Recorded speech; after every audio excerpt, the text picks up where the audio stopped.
সবাই ভাবছি যেতে চাইছে, আমি দিয়ে দেবো, ছেড়ে দে ভাই। ও রিজাইন করেছে, আবার বিজেপি টিকিট পাবে, তাই জন্য গেছে। কেন আজকে রিজাইন করবে? আগে কেন করেনি? সেটাই তো প্রশ্ন।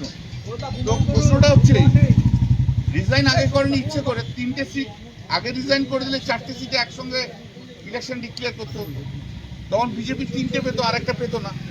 সেই জন্য একটাকে হাতে রেখেছিল। সব বিজেপির নোংরা রাজনীতির ফসল আর কি। এখন এটা করলো, এরপরে একটা হবে, তখন বিজেপি পাবে।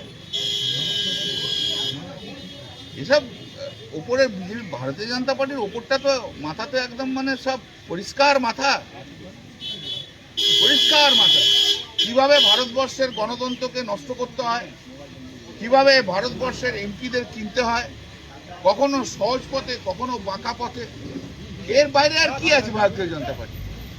এটা চলবে কিছুদিন, সহ্য করতে হবে। ভারতবর্ষের মানুষ নিঃসন্দেহের উত্তর দেবে।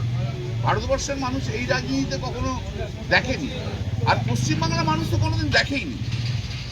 পশ্চিমবাংলা চিরকাল শিক্ষা, সংস্কৃতি এবং রাজনীতিতে সম্মান পেয়ে রাজনীতি, পশ্চিমবাংলার রাজনীতিবিদদের দেখে মানুষ, ভারতবর্ষের মানুষ শ্রদ্ধা করত। আমি যখন মেম্বার অফ পার্লামেন্ট হয়ে গেলাম 2009-এ, তখন সবাইকারই একটা রিয়াকশন, बंगाल से आया है ना, बंगाल से आया है, सोमनाथ चैटर्जी था इधर, स्पीकर था, कितना अच्छा। একটার পর একটা নাম শুধু বলে যেত, যেটা নিয়ে বাংলার রাজনীতি সবসময়, বাংলাকে নিয়ে ভারতবর্ষের পার্লামেন্টে বাংলার এমপিদের নিয়ে তাদের সহজ জীবন, তাদের জ্ঞান, তাদের বুদ্ধি, তাদের শিক্ষা, তাদের রাজনীতিতে স্বচ্ছতা, এই নিয়ে কিন্তু বাংলার একটা অহংকার ছিল, একদম একদম ছিল। সেদিনকেও আমাকে বিজেপির কোন একজন সিনিয়র এমপি বলল, বাঙ্গাল কা ক্যা হো গিয়া। আজকে বাংলায় যেভাবে 20 জন এমপি চলে গেল, ওরা নিজেরাই আশ্চর্য বিজেপির লোকদের, ইতনা জলদি, ইতনা ক্যা জলদি থা। বাংলায় এই যে শুভেন্দু অধিকারীর বি টিম, এটা তো শুভেন্দু অধিকারীর টিম, বিজেপির টিম না, শুভেন্দু অধিকারীর নিজস্ব টিম। ঋতুব্রতর টিমটা, ওটা যে শুভেন্দু অধিকারীর নিজস্ব টিম, সেই টিমটাও যেভাবে গেল, এটা তো বাংলার, দেখো আমাদের টেম্পোরারি আমাদের হয়তো ক্ষতি হয়েছে, লং রানে আমরা নিঃসন্দেহে এটাকে গেইন করে যাব, কিন্তু বাংলার রাজনীতিতে, বাংলার রাজনীতিবিদ হিসেবে এই চ্যাপ্টারটা সবচেয়ে কলঙ্কময় চ্যাপ্টার হিসেবে বাংলার রাজনীতিতে থাকবে। এবং বাঙালিকে মাথা নিচু করতে হবে সব জায়গায়, যে সে যে দলেরই হোক। যখন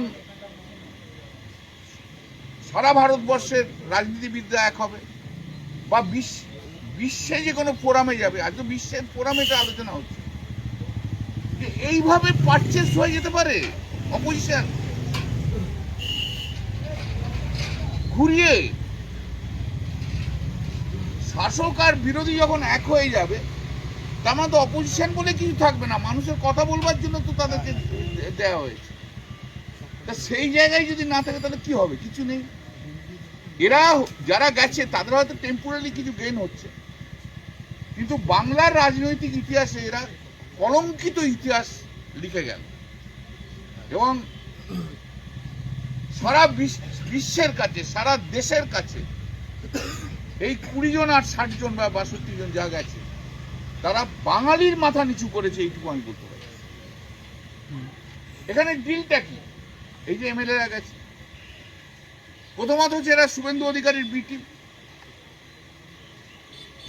বলে দিচ্ছে যে তোমাদের সব প্রোটেকশন আমি দিয়ে দেবো। শুভেন্দু অধিকারী বলছে আমি প্রোটেকশন দিব, কারুর কোনো ক্রিমিনাল কেস থাকলে তাকে পুলিশ অ্যারেস্ট করবে না, কারুর কোনো সিবিআই ইডি থাকলে সিবিআই ইডি অ্যারেস্ট করবে না, কোনো চিন্তা নেই।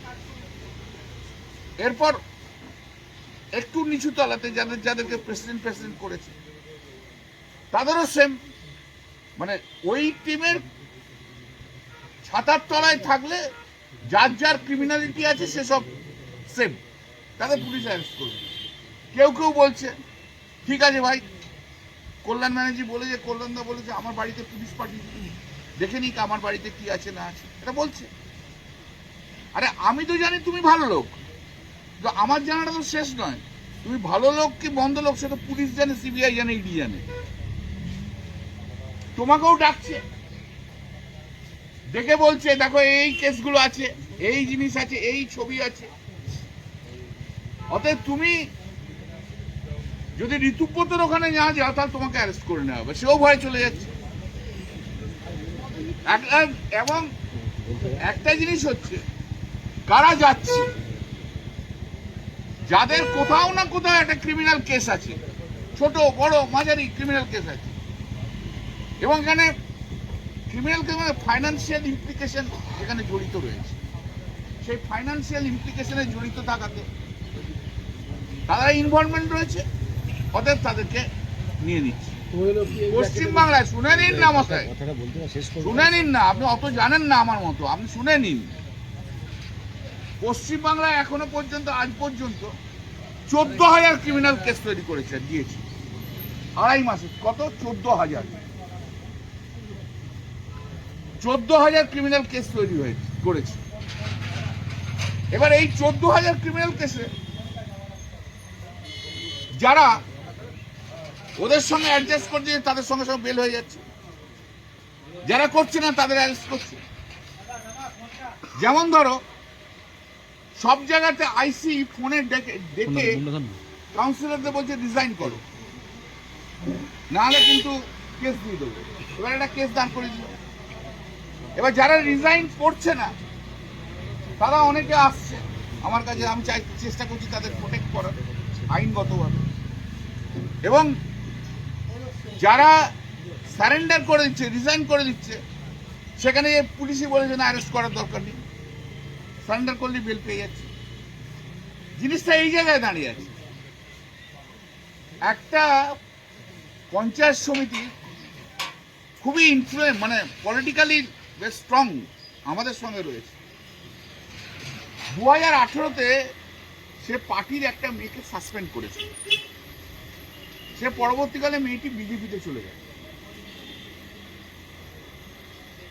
2026 মাসে জুন মাসের শেষে এসে কমপ্লেন করছে যে 2018 সালে নাকি ওকে রেপ করার অ্যাটেম্প নিয়েছিল। ভাবো তুমি যে 2018 সালে রেপ করার অ্যাটেম্প হয়েছে, সেটা 2026 সালে আসছে এবং পুলিশ অ্যারেস্ট করছে এবং ম্যাজিস্ট্রেট বেলও দিচ্ছে না। এটা অদ্ভুত এক পশ্চিমবাংলা, কোথাও কোনো বিচার নেই, বিচারের জায়গাই নেই। ভাবা যায় 8 বছর পর কেউ রেপ অ্যাটেম্প টু রেপের চার্জ দিচ্ছে আর পুলিশ সঙ্গে সঙ্গে অ্যারেস্ট করছে, আর ম্যাজিস্ট্রেটগুলো বলছে না বেল দেবো না। আমরা কোথায় আসছি? কোন পশ্চিমবাংলা? ডেলি করছি, ডেলি দেখছি, অভিজ্ঞতা থেকে যা খবর আসছে সেই থেকে আমরা বলছি। মনীশ গুপ্ত তো চলে গেল, যাই যাচ্ছি যাক না, কোনো অসুবিধা নেই, যারা যারা যাবার যাক। পশ্চিমবাংলার মানুষ বিরোধী দল বলতে, বিরোধী নেত্রী বলতে এই মুহূর্তে একমাত্র মমতা বন্দ্যোপাধ্যায়কে চেনে। এবং পশ্চিমবাংলার মানুষের ভালোবাসা, এই যে 41% ভোট দেখছো, 41% ভোটটা হয়েছে মমতা বন্দ্যোপাধ্যায়। পরিশ্রম করা যারা ছেলেরা রয়েছে তৃণমূল কংগ্রেসে, যারা দিদির সঙ্গে রয়েছে, তাদেরকে মানুষ গ্রহণ করছে, আর কাউকে গ্রহণ করছে না। এগুলো সব টেম্পোরারি, ভীষণ টেম্পোরারি। দেখতে থাকুন, জানতে থাকুন।